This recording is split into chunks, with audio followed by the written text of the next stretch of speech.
My name is Hammer, and I am going to be teaching promo slash character class. Like, as far as establishing a character, creating the persona behind whatever gimmick you're running, and how to actually present your character. And more often than not, a lot of that presenting your character, establishing the this is who I am. Oh, thank you, Sashi. I'm sorry, I forgot to tell you we were starting. But yeah, a lot of that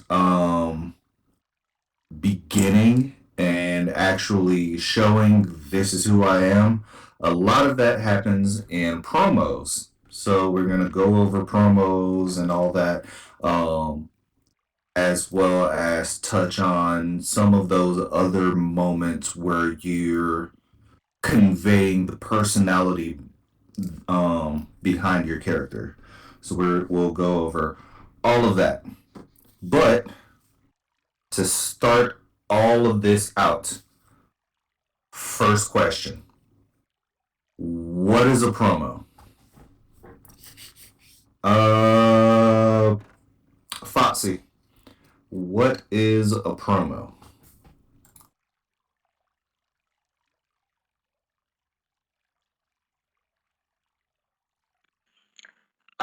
Okay, simply put, a promo is when you come out and basically present yourself to the crowd and convey yourself and your persona to the crowd.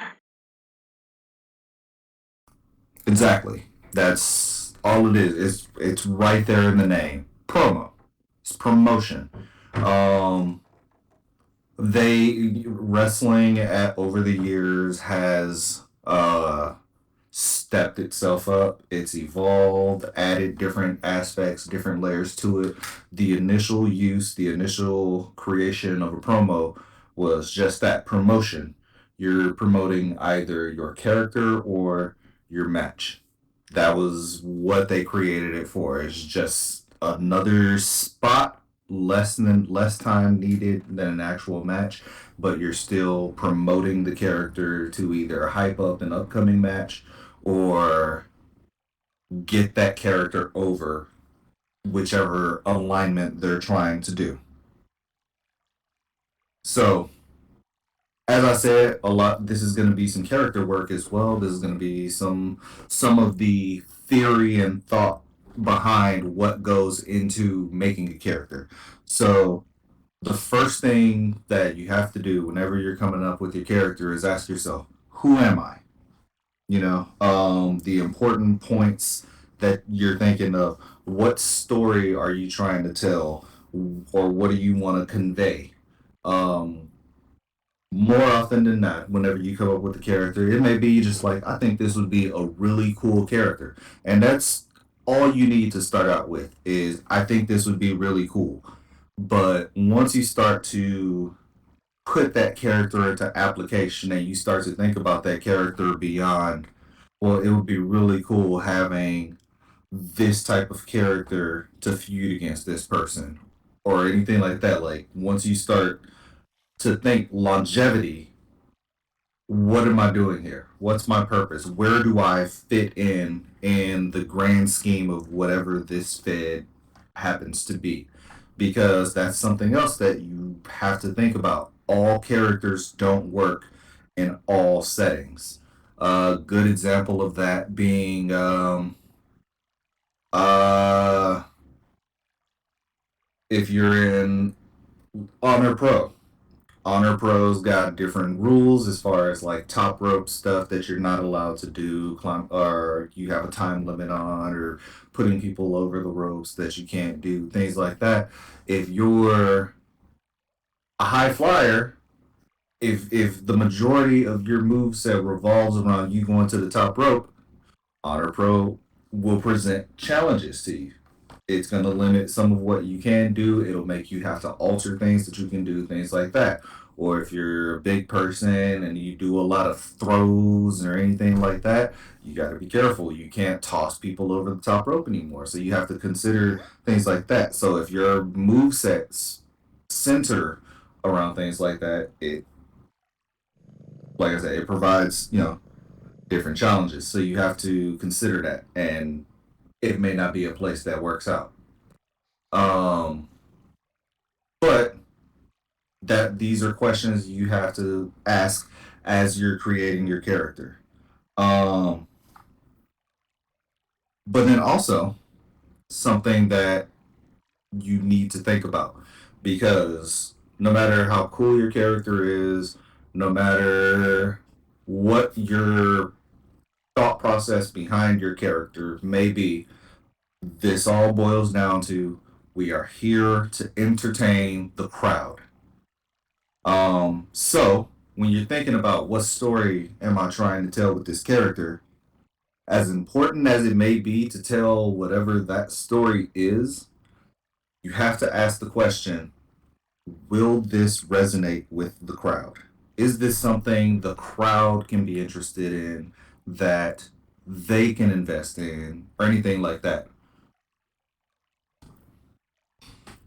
And if you guys have any questions, as an aside, just don't hesitate. Type it out in local, get my attention in some way, and then we can stop, address that. Um,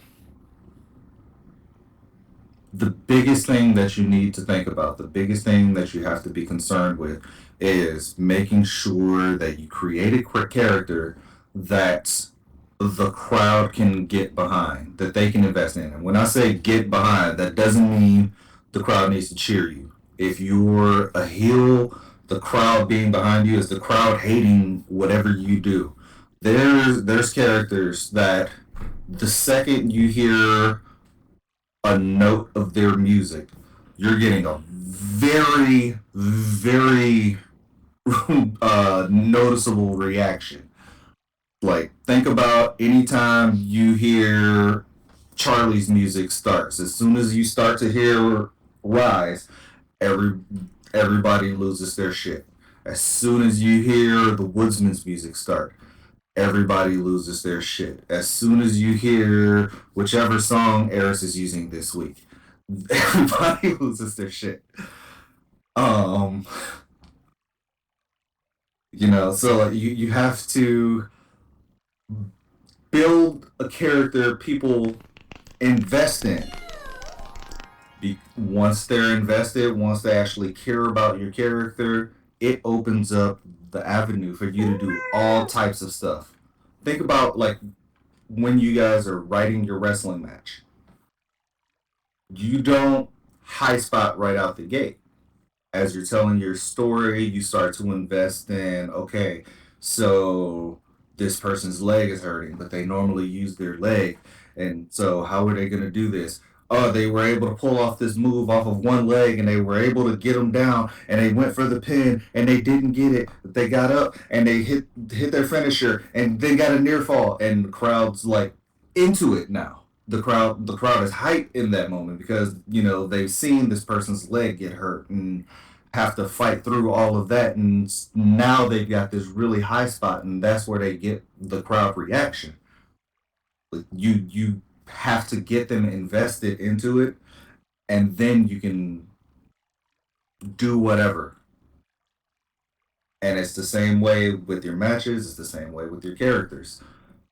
Those high spots, those high moments won't mean anything unless you get the crowd invested. So once you have all of that behind the why do I want to make this character, and you're actually into the conveying of the character, you have to make everything all match up. If you like the look, the entrance, your move set, absolutely everything needs to tie in together. If it's all over the place, you're gonna have disconnects with the crowd. And the reason why I say entrance as well with that, um, is the audience is gonna start forming an opinion of who this is coming out the second your music starts. The second they start to hear that music, your music start playing, they're like, okay, who is this person? And it like if you want to be obnoxious, like so as an example, the person who a lot of this training was built around, he is AJ Kirsch, or as he's known in Hood Slam, Broseph Joe Brody. Broseph Joe Brody is an obnoxious, basic bro character. The way he kind of jabs at the fact that he's obnoxious, everybody at this point has turned the band Nickelback into a meme of a bad band or somebody that's lame, things like that. Broseph Joe Brody takes advantage of that and uses Nickelback as his entrance to start right there. Start getting a reaction from the crowd as far as, oh my God, are you serious? And he just leans into that with the look, with the way he walks and presents himself coming to the ring, the way he talks, everything that he does with his character leans into the this guy's annoying. And that's the way you have to go about it. Another big thing with that is being consistent. Um, Look at any of the historic wrestlers in real life.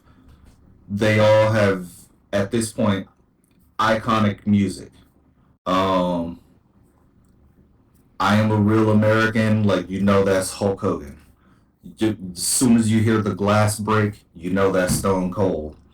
You you think you know me, that's Edge. Things like that.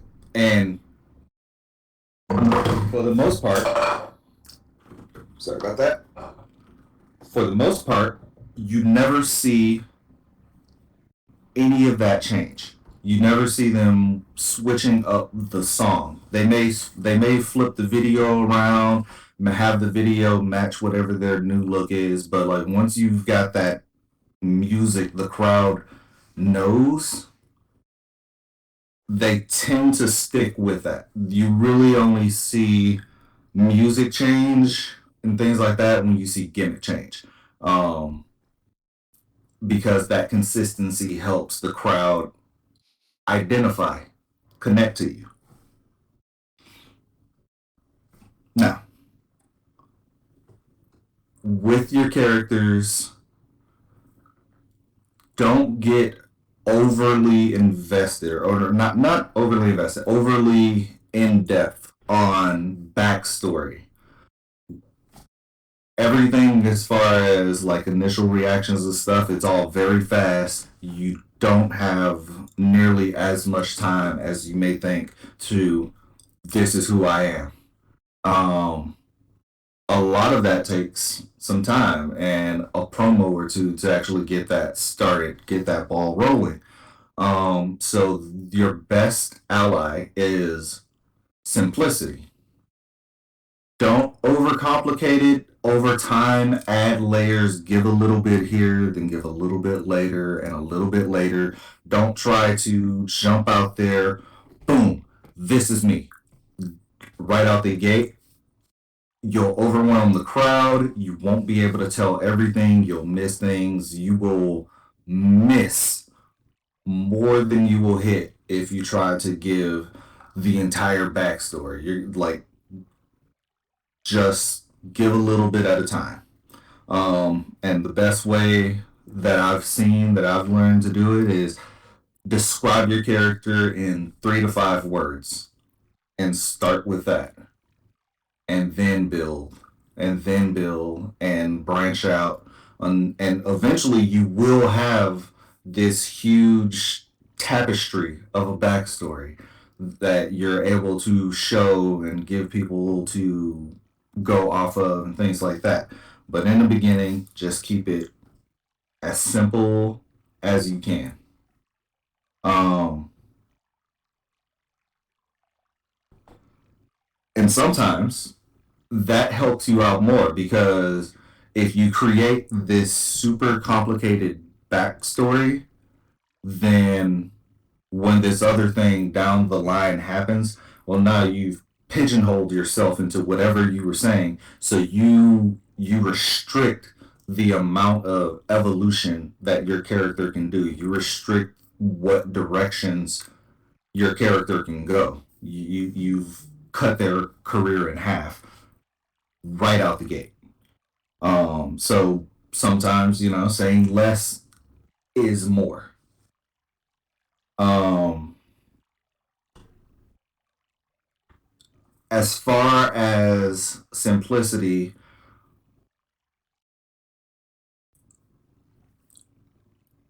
actually no. Ignore what I was gonna go with. That's in a different. That's gonna be in a different topic. What we will switch to is, or before I start, does anybody have any questions on anything?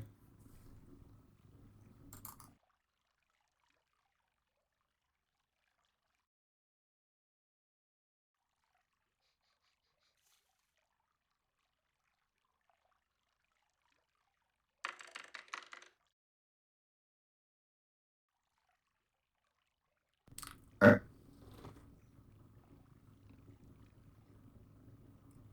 What's up?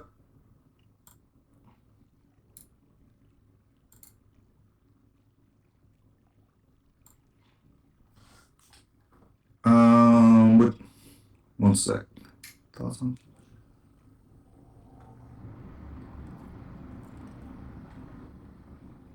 What you mean, Tracy? I'm not sure what you mean.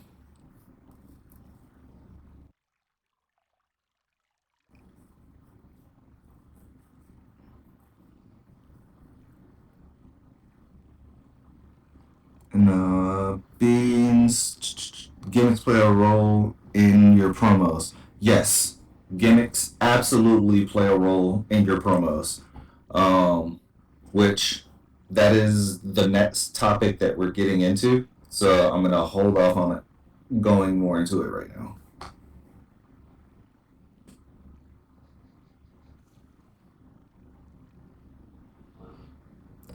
Got you. Um, you kind of have to gauge the crowd. Like a lot of what you do, a lot of the best way to think about how to present your character. Think of it as a conversation with the crowd. When you do something and they respond, they react to what you do. So as the crowd starts tapering off and they start answering you less, okay, I'm talking too much now.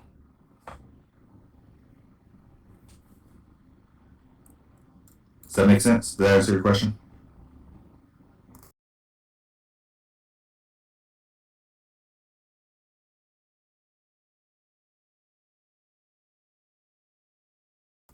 Yes, absolutely. You can plan out your entire, let's say, like you said, you can plan out your entire entrance.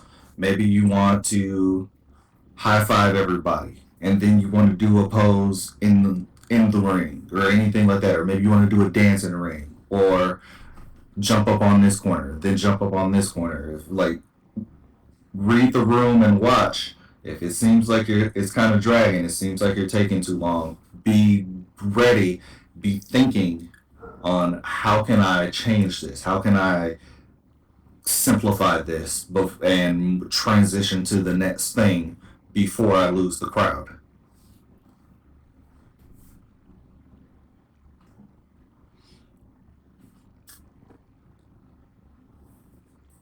Uh, as far as Kenya's question, do I think it's better to have a script or improvise during a promo?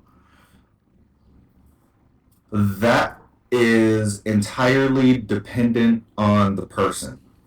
Um, I know some people, the best way that they can get their promo across is to have the entire thing planned out, scripted, and memorized their lines that way, and I'm the polar opposite. I have no clue what I'm saying in any promo I give until the second I cue the microphone. No clue what I'm gonna say, and that's what works best for me. Um,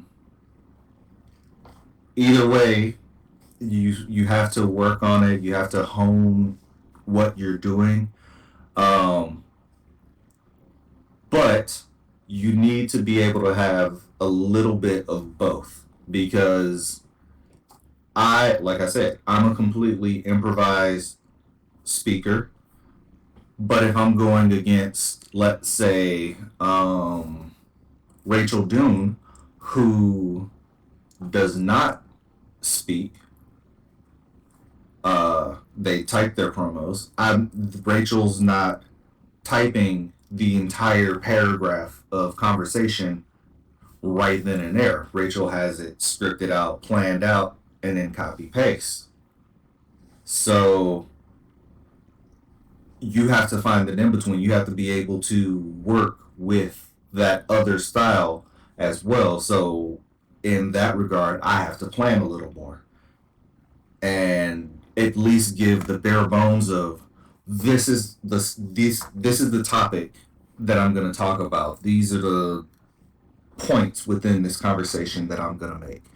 You have to be able to provide them bullet points so they know, okay, they're hitting this, and this, so they know how to play off of you or play off of that. Typically speaking, if you're working with somebody that's fully scripted, they write out their script and then you see it, and it's the improvised person working and fitting around the script. Um, so, all of that to say, neither one has an advantage over the other because you have to do them both.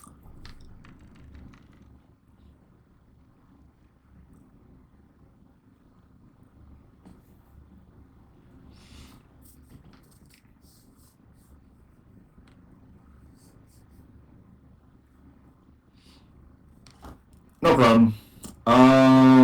Okay, Tracy's question: what skills would you say are essential to improving on the fly like you do? It's not something you can just do if you aren't paying attention to what else is going on around you. Any tips Not on not how? not improving, improving, like improvisation, like Oh, making up oh, stuff on the. got you. Okay, got you. A lot of the improvisation um, that I've done the to get me to the level that I'm at now, it has been just a lot of practice. Uh, as goofy as it may sound, whose line is it anywhere is amazing. It is one of the best um, training methods that you could possibly do as to improve your improvisational skills. Um, and it's actually a lot of fun. So doing it and getting used to that routine helps with getting in a ring and improvising whenever I cut a promo. And then the jabs, the insults, things like that, those are just built into me from my background. Exactly what Sprocket said. I was a theater kid in school, so we did a lot of improv, and that was always my favorite part.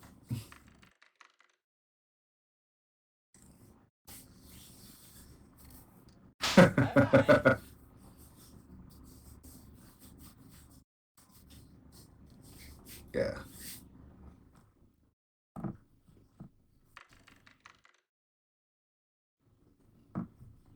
All right. Now, let's get back into it. So, this part, your. Oh,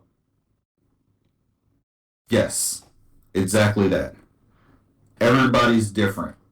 The way the way I promo isn't going to be the way Sprocket promos, and that's not going to be the way Tracy promos, and that's not going to be the way Purity promos. Everybody's different. What you have to do is find whatever works for you, whatever makes you most comfortable, and lean into that. Maximize everything that you can out of that style. There's some people that want to be more improvised that should plan a little more. There's some people that plan everything out that should loosen up and improvise a little more. Everybody's got a different balance or level to the two types that they have to take.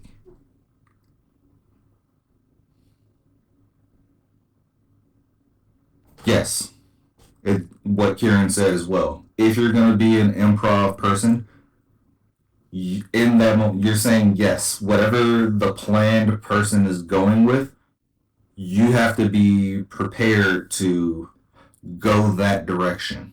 You have to be prepared to go with the flow.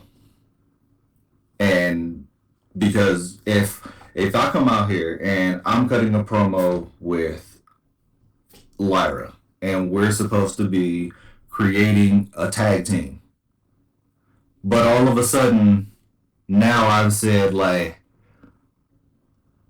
oogity boogity abracadabra, now you're under my control and you're my minion. Like now it's like, well, what the what? Now I've thrown everything off. I've exactly Lyra saying what the fuck, the crowd saying what the fuck, like everybody's thrown off, and you've taken the promo in a completely different, incorrect direction.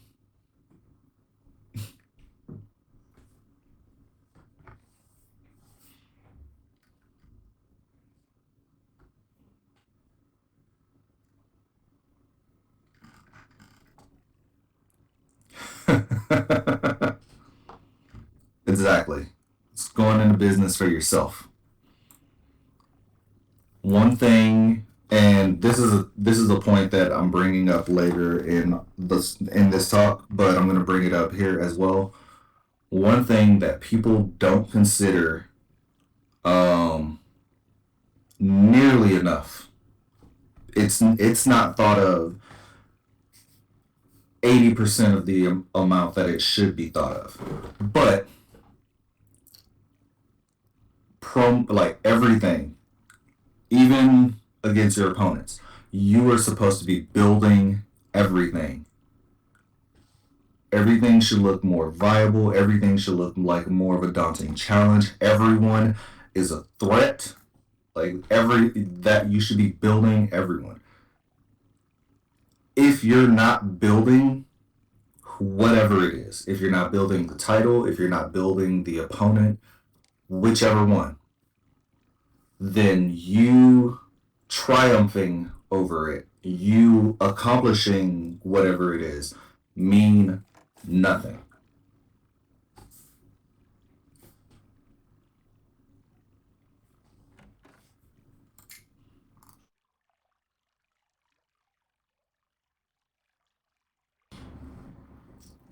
That is a good point.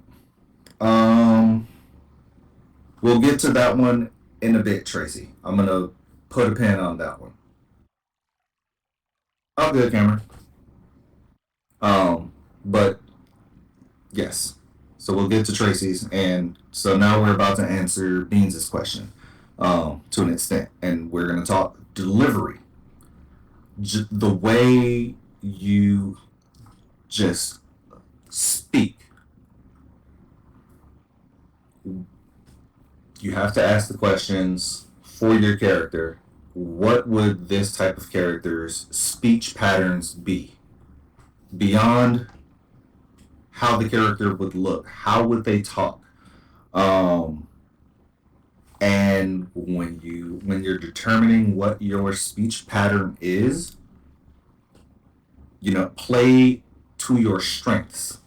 If you're somebody that's got a good, powerful voice, lean your character more towards somebody that would have that powerful voice, whether that be powerful in the regard of like a Shango voice, or whether that's powerful as in like this person is a big heroic style character.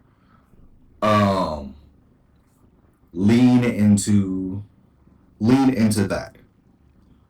Like the way I speak. I can't speak the way, let's say, Maxine does with her characters. Maxine can't speak the way I do in my promos. So if I were to try to go out there and do Maxine, fail. If Maxine was to try to do a hammer, it's not going to work. Once you figure out what that speech pattern is, pace yourself. Bringing them up again, Shango. Shango talks slower, which helps in his character. So with Shango's character, him talking slower, things like that, a little more methodical in the way he's speaking, it adds a little more. It makes it a little more threatening because he lowers his voice some and he changes the pace of what he's saying to make him look darker, to make him look more evil, to convey that part of it. But then you look on the other side of that and you've got a character like the woodsman who speaks in a higher pitch, speaks at a quicker speed. um like Woodsman's character has the gift of gab, and you can tell in the way that he talks. This this is a person that can talk a million miles a minute, and you're not gonna miss, and you're not gonna miss what he's saying. Still, completely different speeds, completely different pacing in the way that they speak. Both of them grab your attention. You're paying attention to everything that's coming out of both of their mouths, and they're talking at different speeds, pitches, everything.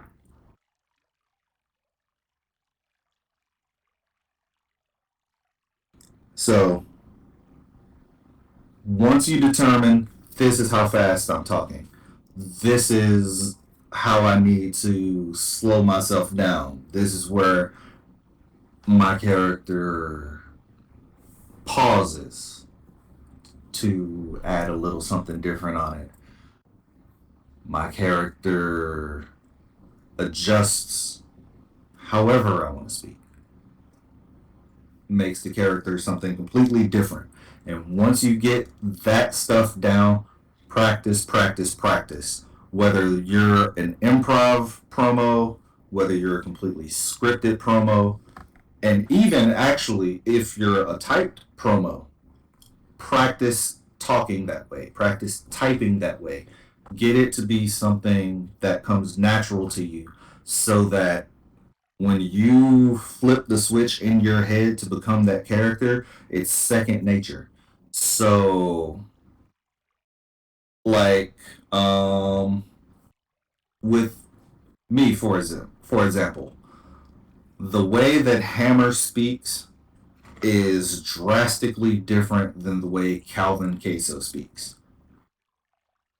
As far as constantly speaking with Calvin's lisp at that higher pitch, things like that, you can tell it's the same person doing a voice, but the voices are different.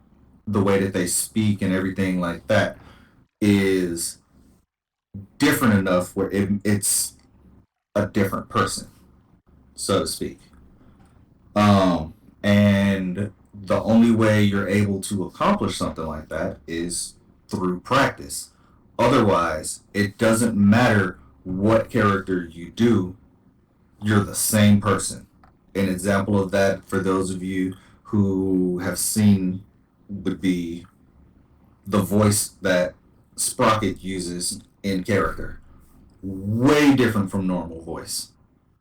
Way different from normal Sprocket voice. But the accent, the twist of the way that they speak, completely different character. And once you get that practice down, once you've got set in your mind, this is how my character speaks, think. Always be thinking. You shouldn't, even if you've scripted out the entire promo, be thinking, be watching the crowd, and be willing to take risks when you do some of this stuff. Um, and when I say be thinking, be watching the crowd, you should be able to point out. I'm not saying you have to be able to go out there and do it on the fly, but so as a style point type thing, I'll say that I do. Anytime there's a show, the second I get backstage, the second everybody's rezzed in and I can see what's going on, I scan the crowd. I look at each and every person in the crowd. I see how many people are there, look at everybody, make sure I see everyone that's behind the barricade, and then I determine, could I say something about them right here? Or could I say something about them? If I can, I tag them in my head. Make a note. Or you can even actually go through. I know you can with Firestorm. I think you can with the other viewers, but you can tag their names. So let's say I have a promo. I'm backstage. I've thought of something I can say about Tracy. I've thought of something I can say about Cammy. I've thought of something I can say about Kieran. Tag their names. Now it's time for me to come out and promo. I'm in the ring. If I already thought of things that I can say about Tracy, Cammy, and Kieran, and I've tagged their names to show up a different color through the crowd of names in the out there, then I can instantly, okay, there's somebody over here. Who's somebody over here? Boom, there's Tracy. I can say something about Tracy. Oh, okay, I remember Cammy. Boom, there's Cammy. I can say something about Cammy. Kieran's right here. Boom, I can come over here say something about Kieran. I've set my targets, remembered what I wanted to say, came out. I could have had a completely written out planned promo. And as soon as I showed up to the show, I remembered I tagged these people, thought of stuff I can say, and now I just flipped it. Now it looks more like an improvised promo because nobody knew Kieran was going to be at the show. Nobody knew Cammy was going to be at the show, and I just called them out in my promo.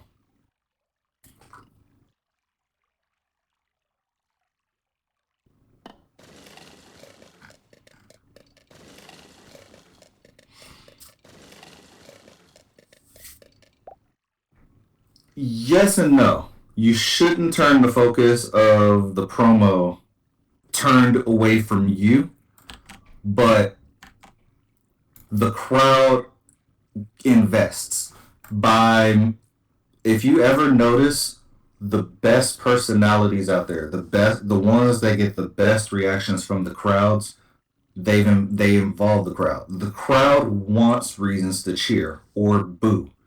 So by including the crowd, you allow the crowd to now become part of the show. So once you allow the crowd to be part of the show, they react more. You grab their attention. So if you keep it all about you and the crowd, and you start losing the crowd, now you really lose the crowd. But if the crowd knows, okay, I need to pay attention before this guy says something about me. I want to see what the hell Hammer's gonna say about me. And they're gonna pay attention when I talk. And if they see whenever I'm coming out there, I'm reacting, I'm interacting with the crowd as well. They're saying, "Oh, Hammer said something about Cameron last time he had a promo. Maybe he'll say something about me this time. Oh, this time, okay, Hammer said something about Valerie. Okay, well, he's still interacting with people. So, anytime that Hammer comes out, you might get pointed out. You might get called out or something said about you, identified in some way, shape, or form that's made you a part of the show. And if you're somewhere that records your shows, not half the time, you may end up on the stream because you're standing in the crowd. So once you get pointed out and they say something, they get put on the stream. Right. Even as simple as how's everybody doing?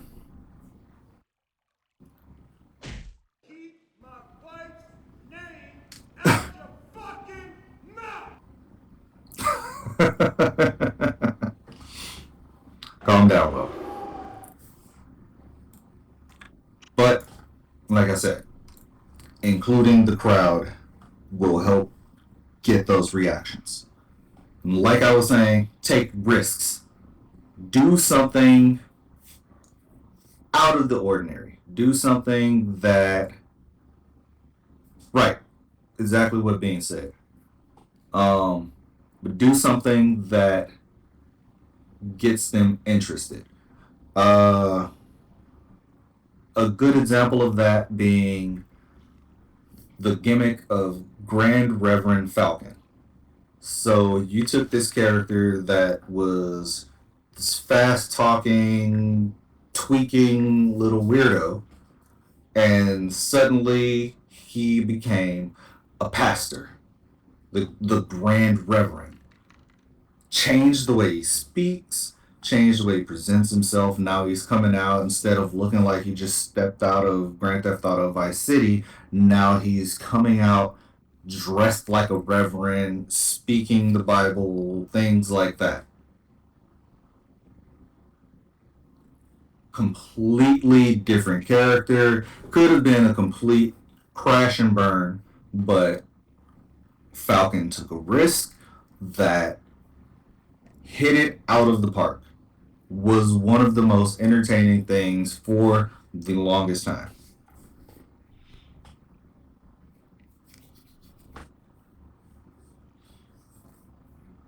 Have any questions before we move to the next point?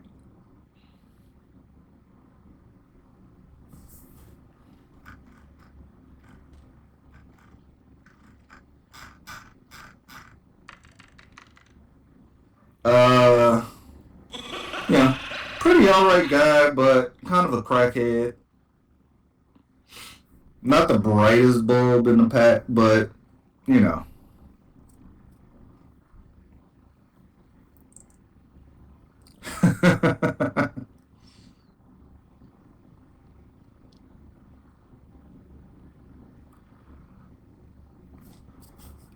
I don't know that there is a gimmick that I can.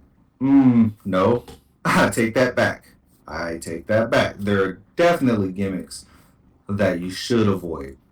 Anything racist, sexist, anything like that. Like anything that you don't want to see in a person in life. If they're any type of intolerant, like that shouldn't be a gimmick. Yes, exactly what Tracy said.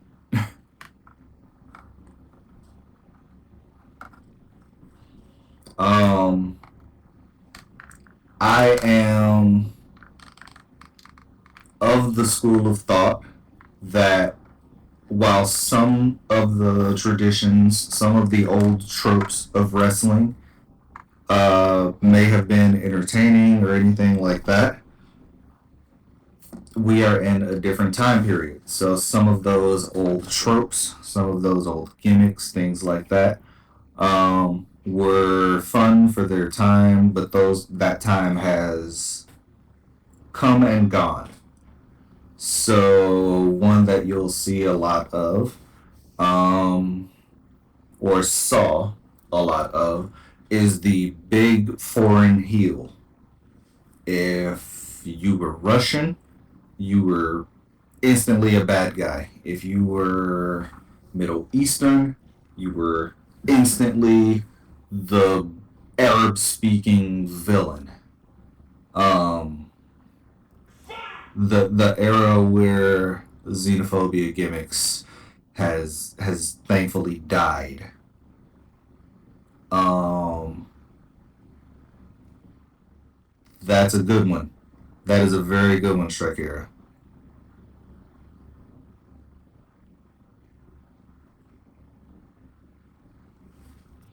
Yep, stuff like that. Um, cool for the 90s and 80s. Don't do that today.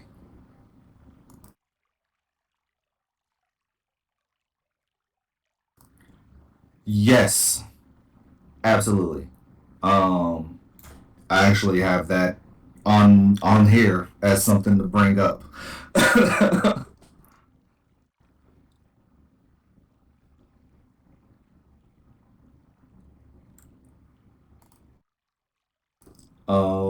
So this point, really simple, not too much that needs to go into it, but we're gonna talk preparation. Um, so we've gone over the character, how we want them to talk, how we want them to present themselves, how they're going to deliver the promo, and we're getting more and more towards it's actually time to cut the promo. So we're gonna talk preparation. When you know how you want to talk. You know what you're going to be saying, things like that. Like we said, some people are improvised, some people are very regimented and scripted in what they in their promos. Whichever one you are,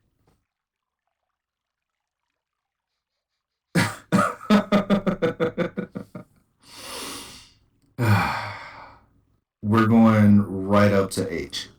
Right up to H. Um, whichever style of promo that you're doing, create a routine. Create a routine of this is what I do to get into the mindset.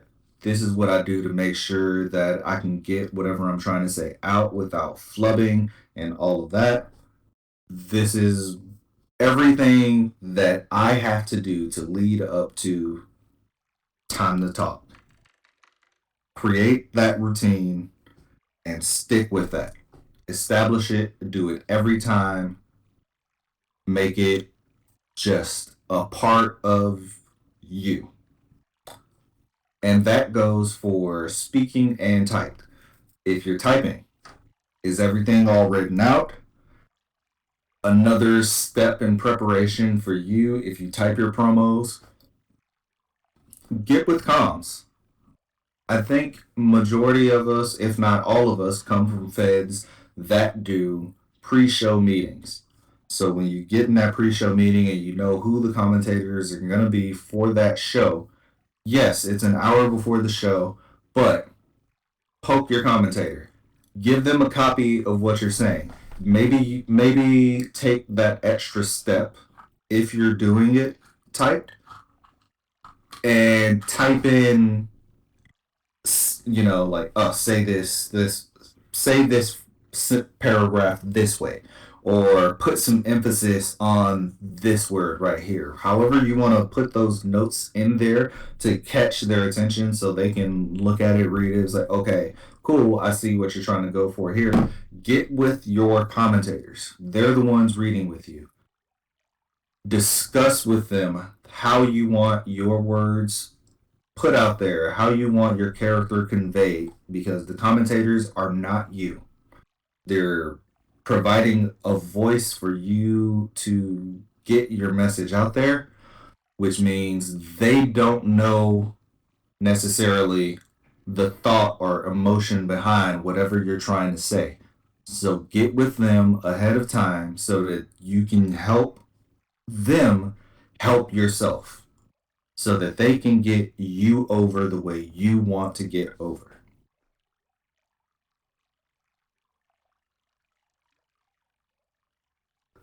Yes. One sec, Foxy Beth. What Strikira said. Do your fucking research. Do not just take an idea and run with that. Don't just say, I'm going to be a superhero and run with that. Don't just say, I'm a Yakuza boss and run with that. Look this stuff up. Take that extra time to make sure that you're doing everything that you should be doing so that you're actually doing some justice behind this. Because, and I will bring that character, that gimmick up again. If you're coming out there and saying something like, I'm from the Yakuza district of Japan, but your look is just an amalgamation of random Asian things and other, I don't know what the hell, and all this other stuff, nobody knows what the hell you're supposed to be. If you're saying, well, so research it. Because I can tell you, as somebody who does it myself and have been in conversations with other people, if you know anything about Japan, the second before you've even gotten a good look at the character, you hear from the Yakuza district of Japan. Where the fuck is a Yakuza district of Japan? What the fuck is that? They're not paying attention to you. Right there, you've lost the crowd's attention. The instant they started to announce you, because now they're distracted by what the fuck are they talking about.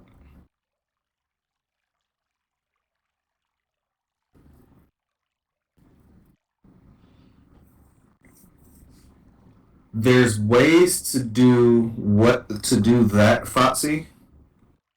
Um, there's ways to get around accents.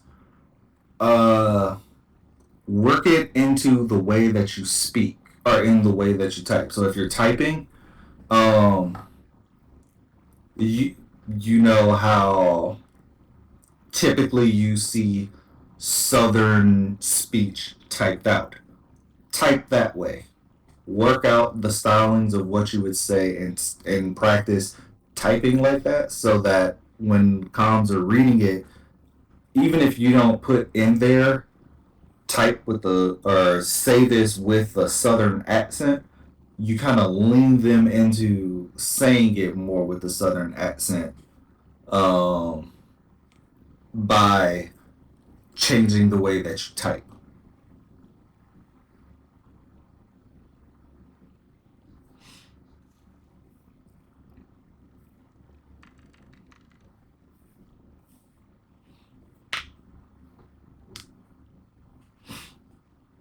Right. And that goes into keeping it simple as well. What Maxwell just said. If your character's too far off the deep end, it's going to be difficult for the crowd to understand for them to relate to it. And I say it again, no matter how cool the gimmick is, no matter how cool your idea is, if the crowd cannot get invested in you, if you cannot get the crowd to buy into it, it doesn't work. It's not it's not dictating what you can and can't do. It's not hitting with the crowd. So adjustments need to be made to do that. And if you're not hitting with the crowd, that doesn't necessarily mean you need to scrap the entire idea. Figure out what doesn't work and tweak those things to maintain whatever you're trying to do. So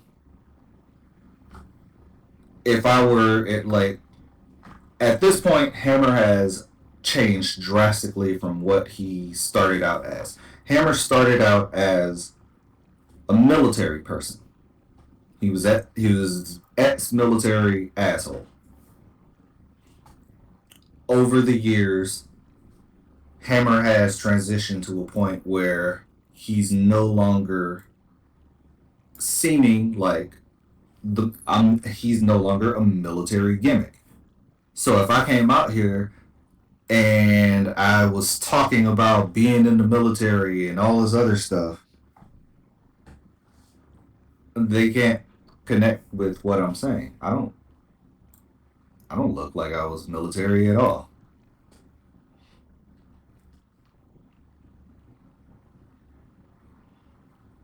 Right. Because by that point I had transitioned uh away from that. The first year of Hammer's existence, he was smaller, scrappier from Kapolei, Hawaii. Fast forward a year, year and a half, I'm from the Congo and I'm massive.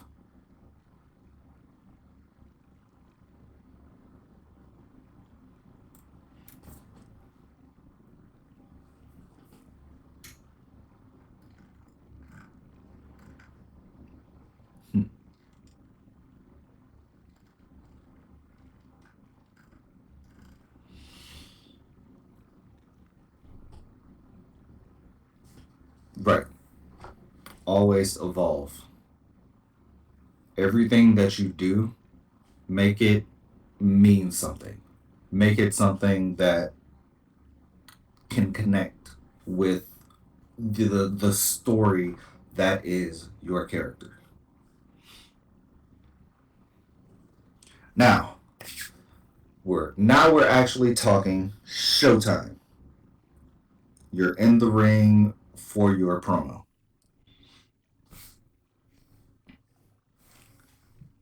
Any promo that you do, you have to ask yourself who, what, when, where, why, and how.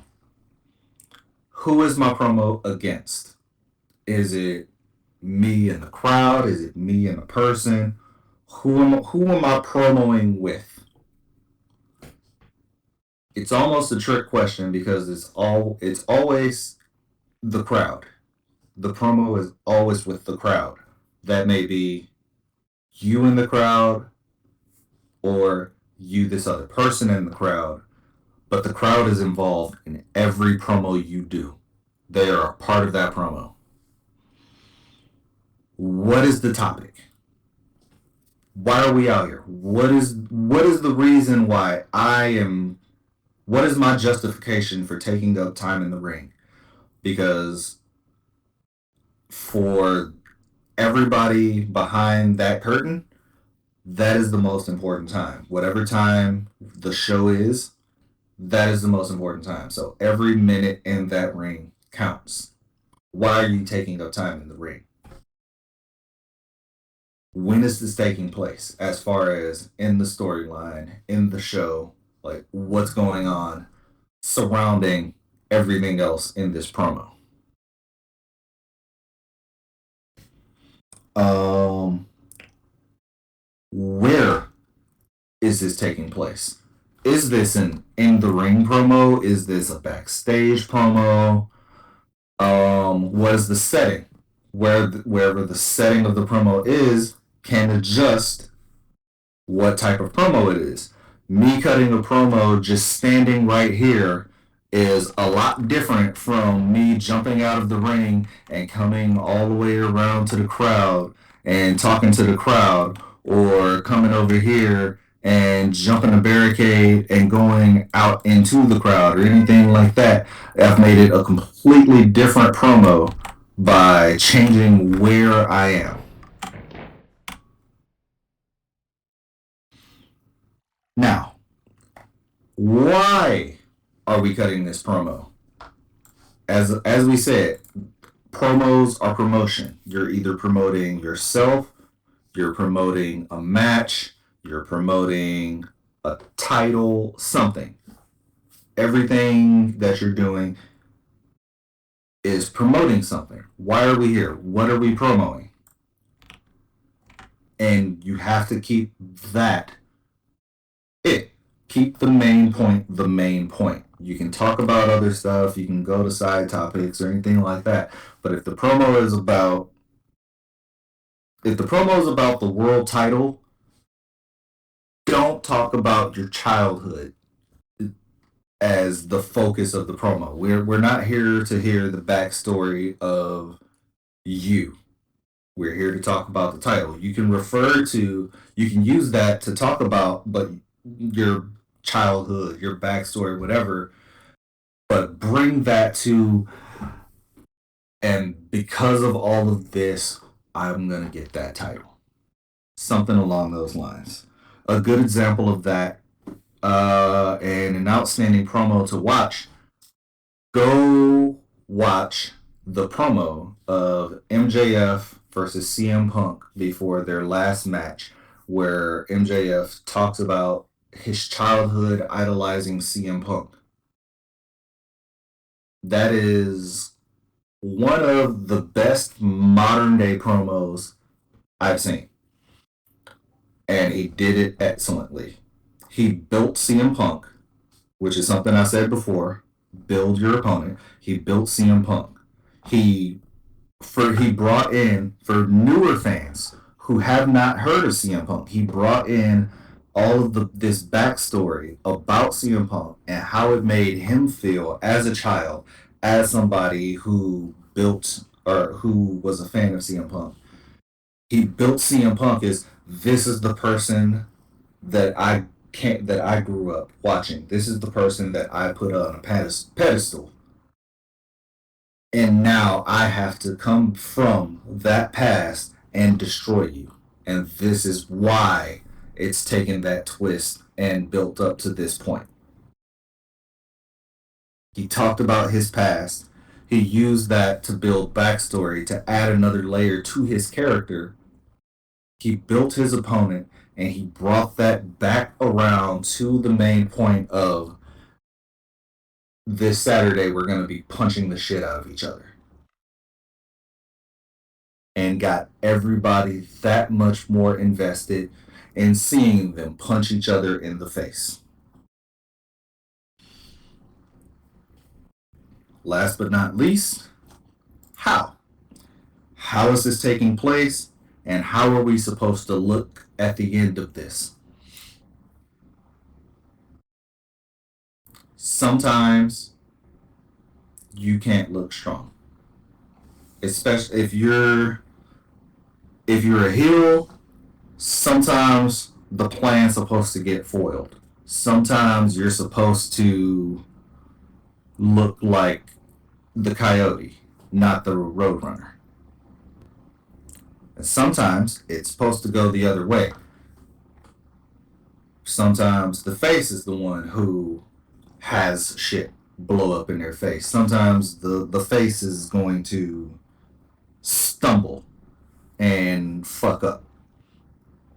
That's okay. Make like your characters are supposed to make mistakes. That is normal. Um, so how are we supposed to look? Am I supposed to look strong? Should I should I look like you were more clever than me in this moment? Should I look stronger than you in this moment? Because somebody's gonna look stronger sometimes. It builds the story. This person looks stronger. Now it makes it a little bit more of you have to overcome something. It builds struggle. And whether you're a face or a heel, everybody has to struggle. Um, if you're promoing against someone, if it's Hammer versus Ash, if we're promoting against each other, there is an art to building your opponent while talking about how you want to beat him up. Like I said with the MJF promo, MJF built the fuck out of CM Punk, established that legend of CM Punk to newer crowds, newer fans that didn't get to watch CM Punk. The way he spoke about him built CM Punk. But then he still brought it around. He still got back to the point of why he was going to win. He built a struggle right there. No problem. Thanks for coming, Valerie. But yes, build your opponent. Build the feud. Don't discredit your opponent. Like you should never go out there and say anything like using you as an example again, just because you're right in front of me. I'm not. You'll never hear me come out there and say Ash is a bitch. When I get in the ring with Ash, I'm gonna end his life or anything like that. Like you don't say those types of things because now you look dumb. Like if I come out there and say I'm gonna kill him and I don't kill him, why? Like I can't make good on a promise to kill the character. So don't say that. Say things that would be believable. And like Ash said, you're only as good as the person who stands in the ring. So if I'm coming out here and I'm saying, Ash is a bitch, Ash sucks, Ash is terrible, this, that, and the other, and then we go out there, we have a feud, and I beat Ash, Well, I've said that Ash is nothing. I've said Ash is a bitch. I've said he's weak. Who did I beat? I didn't accomplish anything. It hurts you because you've devalued your opponent. And like Ash said, on the inverse of that, Ash beats me. And I've said that he's a bitch, he's nothing, he's weak, but he beat me. So what does that make me? An even bigger bitch, even weaker, even less than Ash. If I put him down here and I lost, now I'm lower than that. Never ever devalue. Don't devalue the title, your opponent, anything. Never say paper champion.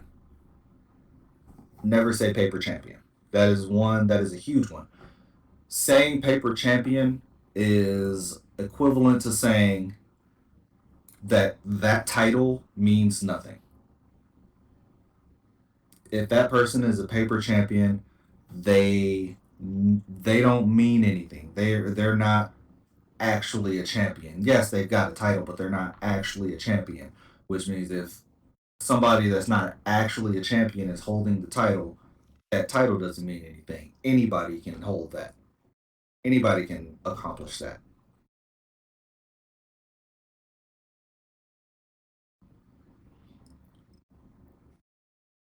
Saying that they're unworthy is fine. That is absolutely fine right there. Because you're not saying that the title is bad. That's more heel building. If you're saying they're unworthy because they take underhanded means or anything like that, that's not saying anything other than they're a bad guy and they cheat. They cut corners to get to the end.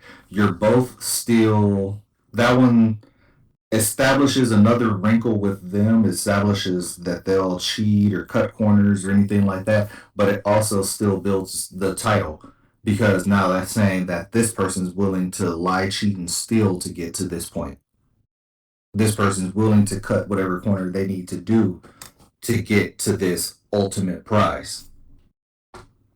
You see how that works out?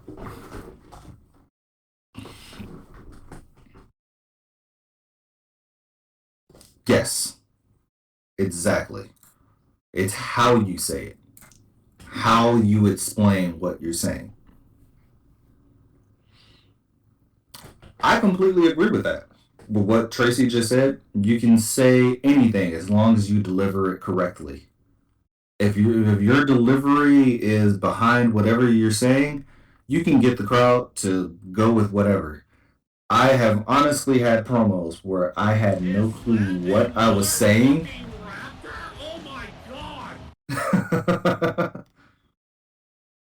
Yeah, not absolutely anything, but you get a lot more leeway to say whatever. Um, I've gone out there and just said random.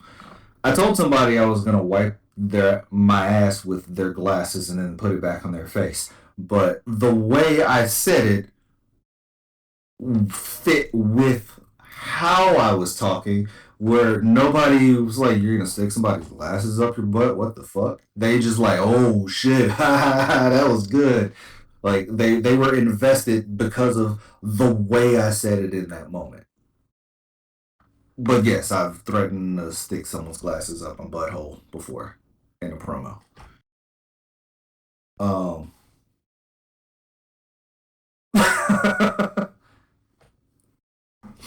yep, that was the promo.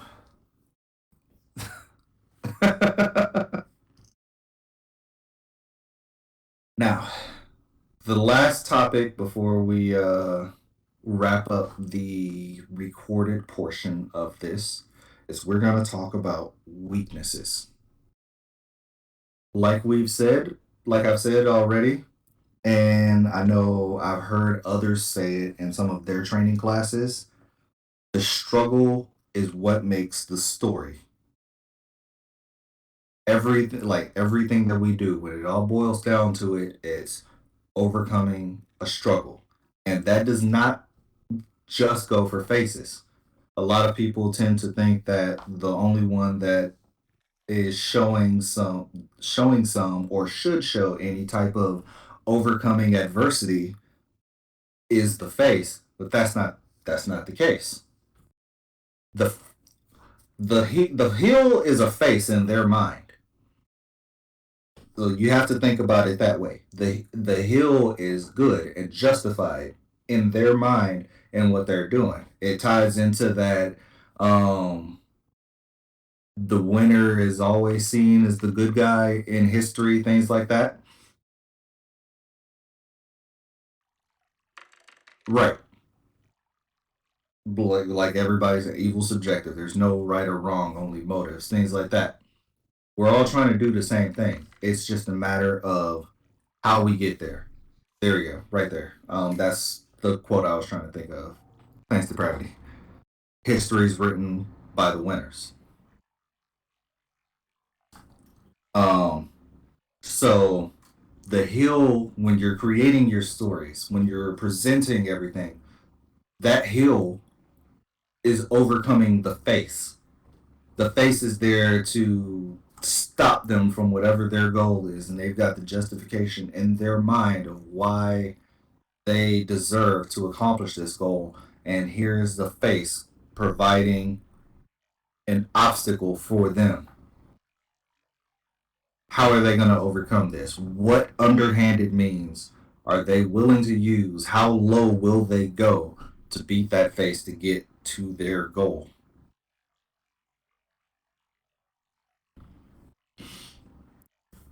Um, and then a common thing that you see. Maybe this would have fit a little better in another section, but now we're kind of into the random last topics or ideas. Uh, a common thing that you'll hear when you're creating your character. Right. Exactly what Depravity just said. Well written antagonists never see themselves as the villain. They're justified in what they did.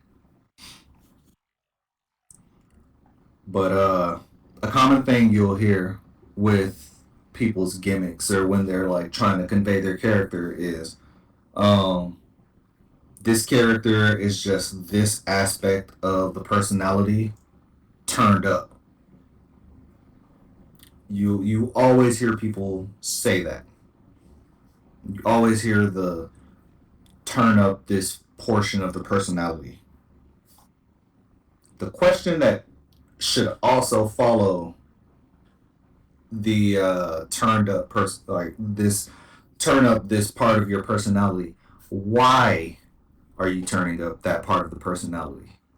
Why is that the focal point that you're going off of? What about that personality thing are you is the reason for turning it up? And can you constantly, time and time again, get a reaction with that part of your personality turned up? Like I said, everything goes back to that conversation with the crowd.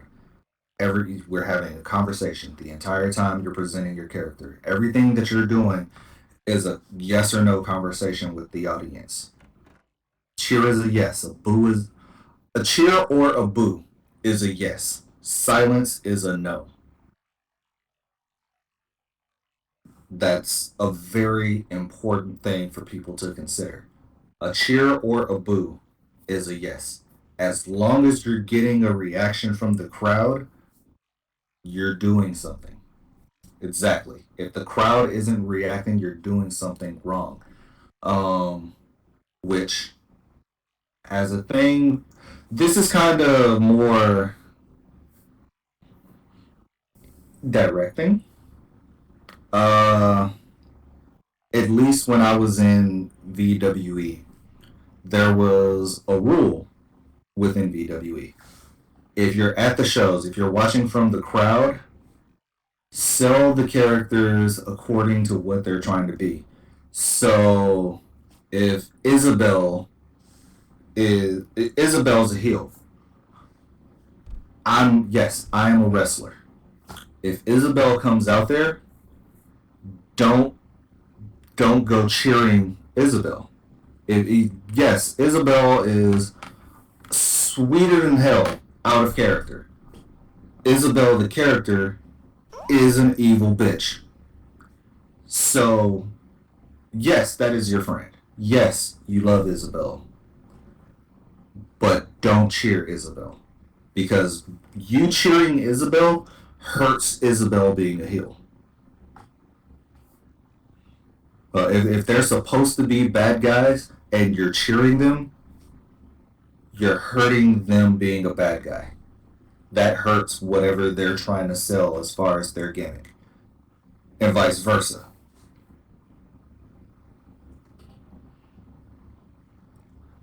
Um, I think that in certain aspects, like that, you could very dramatically uh, redirect or screw a character. Um, let's say, let's say, as he Sprocket is supposed to be a face, but Sprocket is, let's see, Alex gets big face reactions. Let's say we're seeing Sprocket versus Alex. If if you guys are cheering Alex, you're gonna boo Sprocket more. And if the crowd gets directed more and more into booing Sprocket because of going against Alex or something like that, that can hurt the Sprocket character. Like so, the crowd has ultimate final say. Um, it doesn't matter whether you're a face, a heel, or somewhere in between. Whatever the crowd sees from you, right? That's true. Sometimes, but in some cases, face versus face, it can't be necessarily avoided, but you can adjust things a certain way, and a part of that is what I'll kind of double back into in a second. But if Hammer's a heel, and every time you see Hammer, the crowd cheers crazily, Hammer's not a heel. Hammer's a face that the crowd supports doing bad guy things. Um, if Sprocket's a face, but they're booing Sprocket, Sprocket's not a face. Sprocket's a heel. He's just now become a different type of heel. Instead of him saying and doing all of these bad things, now he's a bad guy that has a different approach. He's disliked, and you can lean into that by doing the quote unquote good guy thing. Maybe you start devolving into doing more heelish things, but keeping the mindset of I'm the good guy. What's wrong? That's how you get those characters. The ones doing this bad stuff but trying to justify it as but I'm doing something good. What's your problem? Why are you upset with me? I did a good thing by beating this person up. That's how you get those descents into being a heel, things like that. But you have to be paying attention to that conversation with the crowd to know when you need to start making that adjustment. And that's not a bad thing if you have to shift gears in that way. If you're not getting the crowd reaction that you want to and you start leaning in that direction, that's not a bad thing. You're getting a crowd reaction. Ultimately, at the end of the day, that's the goal. It's not to be a face. It's not to be a heel or to be a tweener.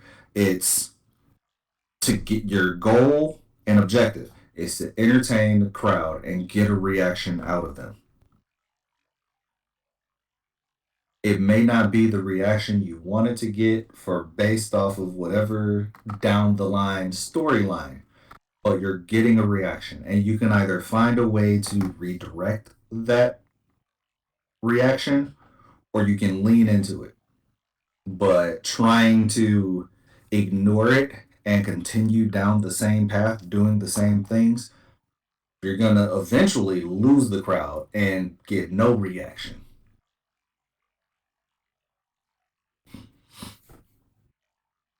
I don't think it's necessarily catering your character to the crowd.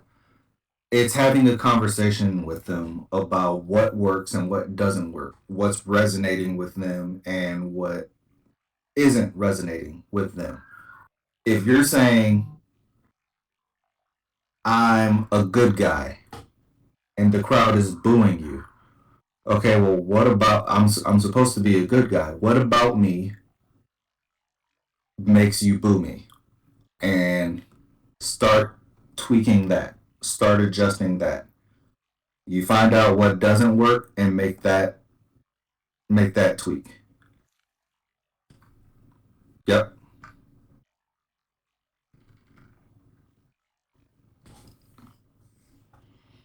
it's a good point. Sorry. Um, and the last thing that I will say is, yep, exactly that right there. What Karen just said with right to censor. You know, they went out and they're like, "You're booing me because you're all degenerates and you don't appreciate what good I've done. I'm the savior here. I'm the one doing all of these good things, and you don't appreciate what I'm doing." Like Johnny Reynolds.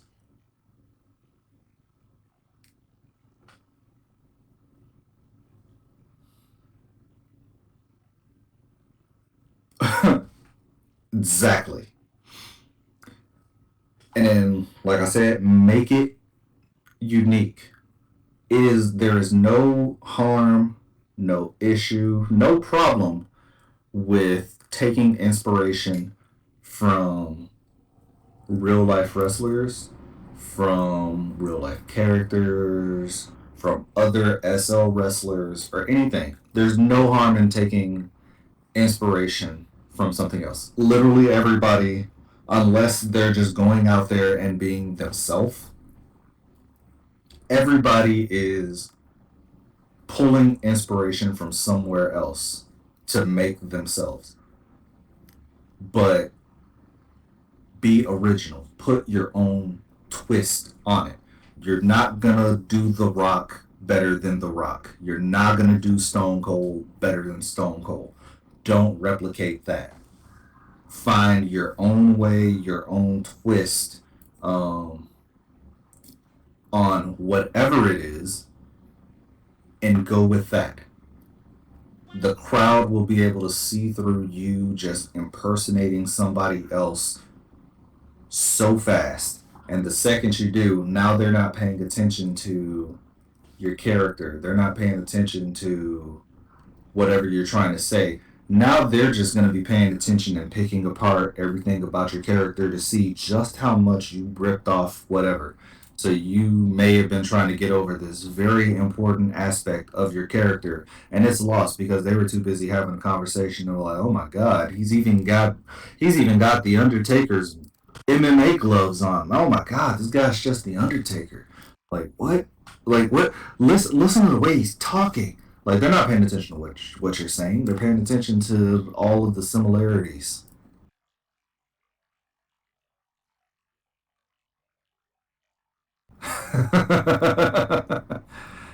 Don't bootleg other people's gimmicks or personas. Uh, that is a very important thing to say, as you can see from Ash standing on the comms desk and fervently shouting this to the mountaintops. Don't bootleg other people's gimmicks or personas. Come up with your own thing. Be creative. Don't just take somebody else's shtick.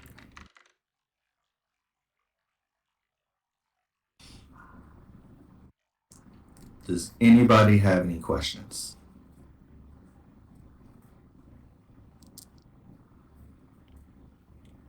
You are allowed to snap into a Slim Jim, but you have to snap into a Slim Jim in your own way.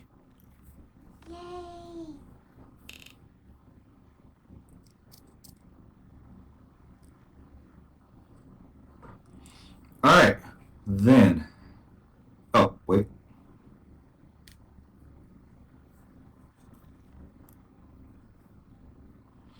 Yes, that is exactly it. You can do just about whatever you want as long as it's relevant and it answers those questions.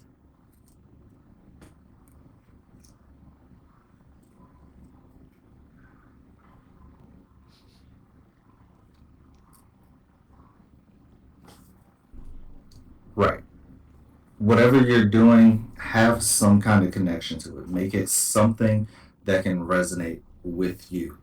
There's all kind of gimmicks, there's all kinds of ideas, but if you don't really care, it's not going to go over the right way. If you don't fully care, the crowd's not gonna kind of care.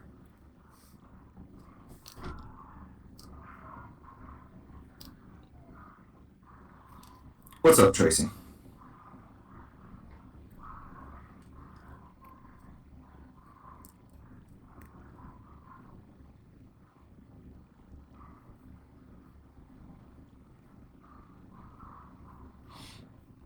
That's a good one. Yeah, most definitely. We can put down a story building um, class and then add in whenever you have to make adjustments mid story.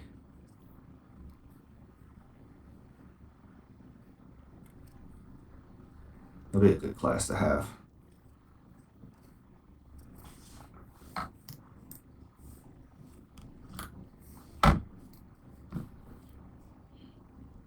I'm writing a note on that right now.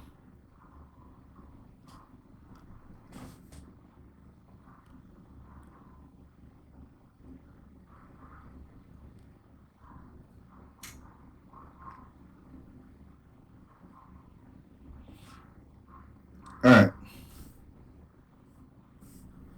got that saved to make a note of. But with that, I will say that concludes the recorded portion of this. So whenever Sashi is ready, Sashi, I thank you for recording this. This will be available for everyone to watch back. Um,